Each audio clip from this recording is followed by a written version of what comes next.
My name is Daniel Carter.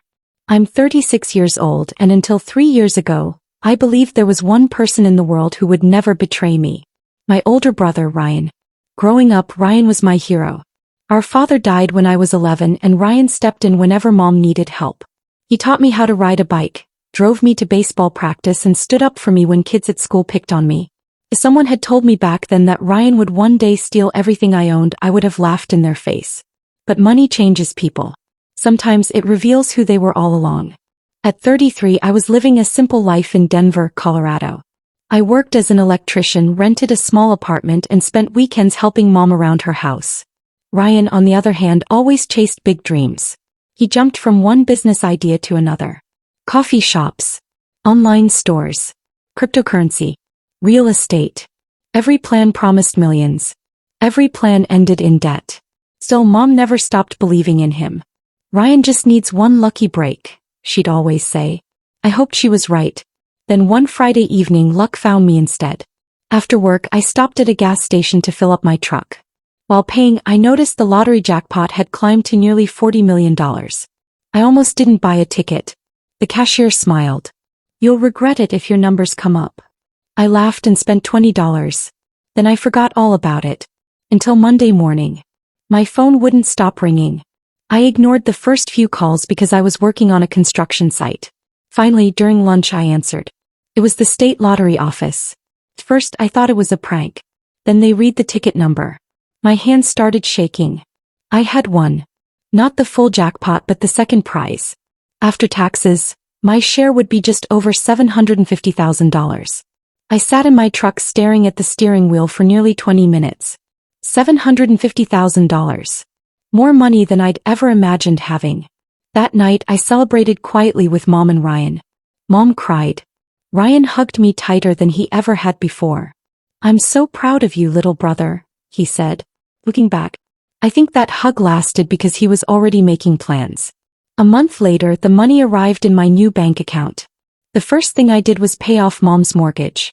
Watching her burn the final payment statement in the fireplace while smiling through tears was worth every penny. Then I bought myself a modest house. No mansion. No sports car. Just a comfortable place with a backyard and a garage. I invested most of the remaining money after meeting with a financial advisor. Ryan kept asking questions. How much is left? What investments did you choose? Which bank are you using? At the time, I thought he was just curious. I answered every question honestly. That was my biggest mistake. A week later, Ryan called. I've got an unbelievable investment opportunity. I laughed. Ryan. Hear me out. He wanted $200,000. According to him, he'd found land outside the city that would triple in value within a year. It'll make both of us rich. I politely refused. I've already invested my money. His voice changed immediately. So you don't trust me? It isn't about trust. It sounds exactly like it's about trust. I tried explaining that I wasn't risking my future. He hung up without saying goodbye. For the next few weeks, he barely spoke to me. Then life took an unexpected turn. One rainy evening, a speeding pickup truck ran a red light and slammed into my driver's side door. The impact crushed my truck. I woke up in the hospital with a broken leg, cracked ribs, and a severe concussion. Doctors told me I'd been unconscious for almost 2 days. Ryan was sitting beside my bed. You scared us, he said. I smiled weakly. He looked genuinely worried. Or so I thought. Because while I lay unconscious, someone was emptying my life. A week after leaving the hospital, I stopped at the bank to check my investments. The teller looked confused. Mr. Carter. Yes. It says your accounts were closed. I frowned. What do you mean? She turned her monitor toward me. Every investment account had been liquidated. Every savings account was empty. The checking account held $38. I felt my knees go weak. There has to be a mistake. I'm sorry. There isn't. Someone had withdrawn every cent. $732,000. Gone. I immediately called the fraud department. The representative reviewed the transactions. They were authorized in person. That's impossible. Our records show someone presented your identification, answered all security questions, and signed every document. I was in the hospital. Silence. Then she quietly replied, "In that case, this is likely identity theft." Police arrived within the hour. I gave statements, signed reports, answered dozens of questions. The detective asked something I hadn't considered. "Who knew about your money?" I listed a few people. "My financial advisor. My mother. Ryan." The detective nodded. "Anyone else?" "No." He wrote Ryan's name down without reacting. Over the next month, investigators reviewed surveillance footage from multiple bank branches. The person always wore sunglasses, a baseball cap, and a medical mask. His face never appeared. It seemed impossible. Until one detective noticed something. The thief wore a distinctive silver ring shaped like a wolf's head. My stomach dropped. I'd bought that ring for Ryan 5 years earlier as a birthday gift. I told the detective immediately. Unfortunately, a ring wasn't enough evidence. Anyone could own one. The investigation stalled. Ryan acted supportive the entire time. He even drove me to meetings with detectives. "I hope they catch whoever did this," he'd say. Looking back, I wonder how hard it was for him not to laugh. Then something happened that changed everything. About 2 months later, Ryan suddenly paid off all his debts. He bought a brand new black Range Rover. His wife quit her job. They moved into a massive house overlooking the mountains. Everyone assumed one of his business ideas had finally succeeded. Even Mom believed him. I didn't. Ryan had been broke for years. Now he was spending money like a millionaire. The timing was too perfect. One Sunday afternoon we gathered for Mom's birthday. As everyone admired Ryan's new watch and expensive clothes, I quietly asked him one simple question. "So, which business finally made you rich?" For the first time all afternoon, he froze. Then he smiled. "You wouldn't understand." It wasn't his answer that convinced me. It was the panic in his eyes. That night I made a decision. If the police couldn't prove Ryan stole my money, I'd find the proof myself. The next morning I stopped waiting for someone else to solve my problem. If Ryan had stolen my money, he had made a mistake somewhere. Everyone does. I hired a private investigator named Mark Ellis. He was a former financial crimes detective who had spent nearly 20 years following money trails. He listened to my story without interrupting, then leaned back in his chair. "If your brother suddenly went from drowning in debt to buying luxury cars and expensive property," he said, "the money came from somewhere. People can hide cash, but they can't hide every transaction." It wasn't cheap. The investigation would cost nearly $15,000. It was almost everything I had left after paying medical bills. I signed the contract anyway. "If I lose this," I told Mark, "I lose everything." He nodded. "Then let's make sure you don't." For 6 weeks I heard almost nothing. Then one Friday evening my phone rang. "I think we found something," Mark said. I drove straight to his office. He spread several documents across his desk. "Your brother didn't spend your money directly." "What do you mean?" "He used someone else." My heart started pounding. Mark pointed to a series of bank transfers. 3 days after my accounts were emptied, nearly $400,000 had been transferred into a newly created consulting company. The owner wasn't Ryan. It was his wife, Melissa. 2 weeks later, that company wired money to a property developer. The developer sold a luxury home to Ryan for nearly half its market value. "It wasn't a coincidence," Mark said quietly. "It was money laundering." I stared at the papers. Everything suddenly made sense. Ryan hadn't become lucky. He had been careful. Very careful. Mark wasn't finished. We also recovered security camera footage from a parking garage across the street from one of the banks. He played the video. A man wearing sunglasses walked toward the bank. The image wasn't perfect.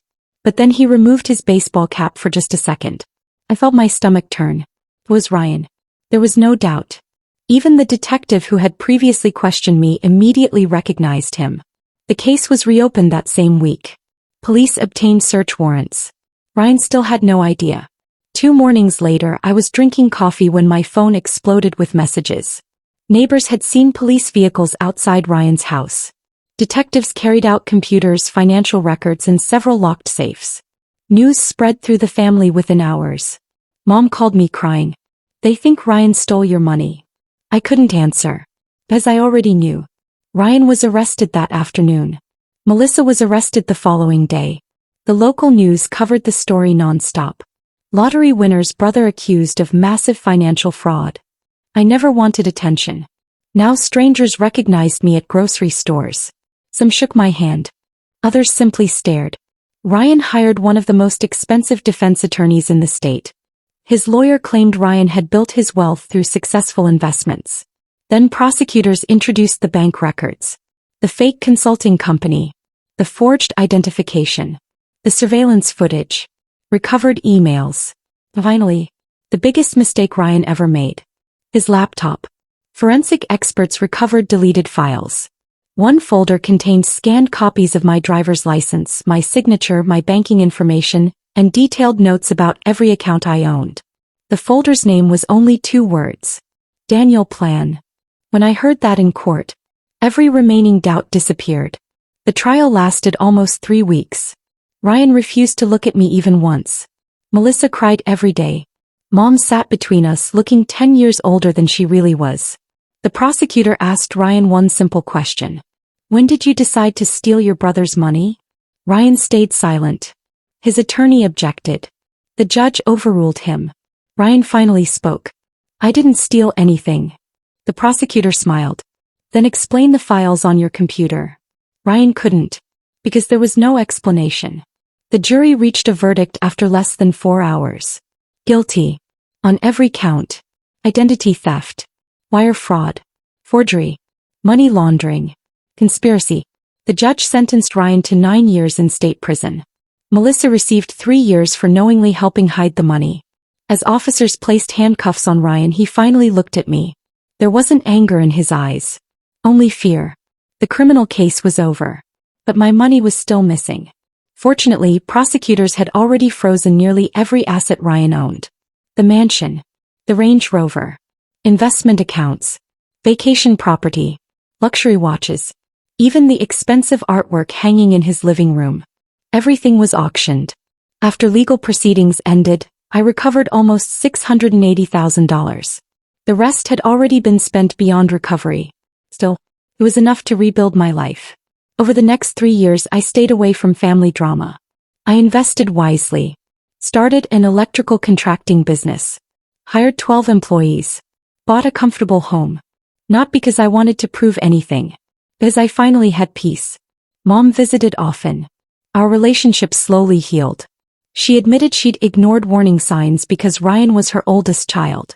I wanted to believe him, she whispered one afternoon. I know.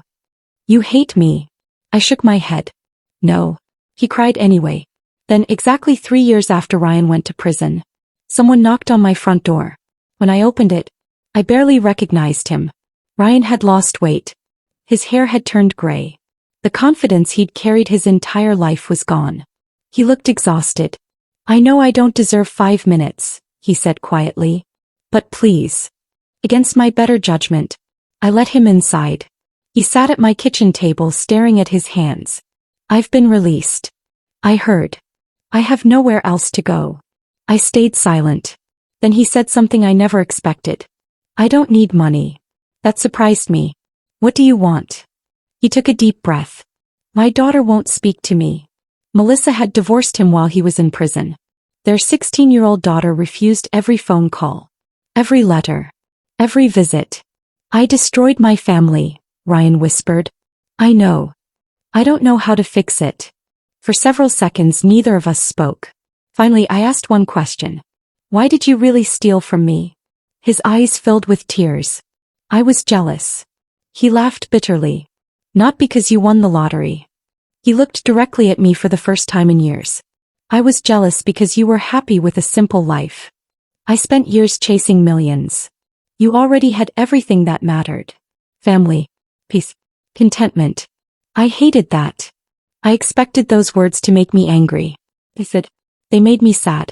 Because he had traded his freedom, his marriage, his daughter, his reputation, for money that was never truly his.